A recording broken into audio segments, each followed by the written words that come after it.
Mga master, mayroon pong magandang balita para sa mga teachers. Ito po ang DepEd Order number 9, Series of 2024, implementing guidelines on the school calendar and activities for the school year 2024 to 2025.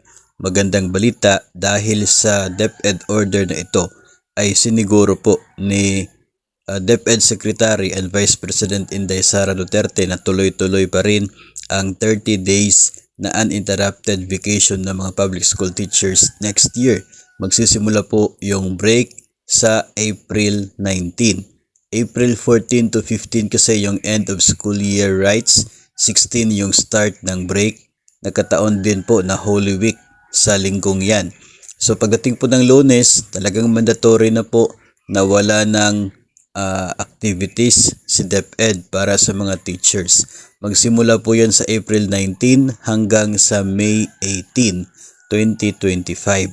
So ito po yung 60-day vacation for teachers and learners kung saan po ay binanggit ng DepEd order na talaga pong yung first 30 days ay dapat po no mandatory or voluntary activities or work shall be given to teachers during the first 30-day period.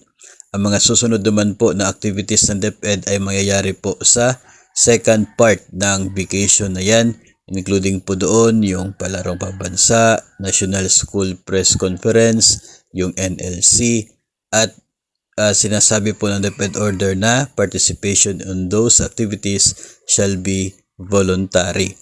So, bago po matapos ito pong pagiging DepEd Secretary ni Vice President Inday Sara Duterte, ay siniguro na po niya na magtutuloy yung 30 days na bakasyon ng mga guro for next year.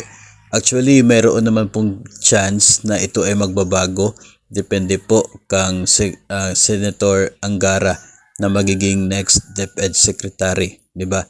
Yung mga DepEd Secretary kasi ay meron silang power to amend previous DepEd order. Kung napansin din po ninyo, yung mga school calendar of activities natin in the past, no, ay pwede po magkaroon ng amendment yan, magagaling pa rin sa DepEd Secretary. So, another DepEd order ay pwede po na mag-amend nito, pero alam na po natin kung ano po yung magiging reaksyon ng mga teachers if ever man na babaguhin ito ng DepEd Secretary Angara in the future, no, at mawawala yung 30 days na bakasyon.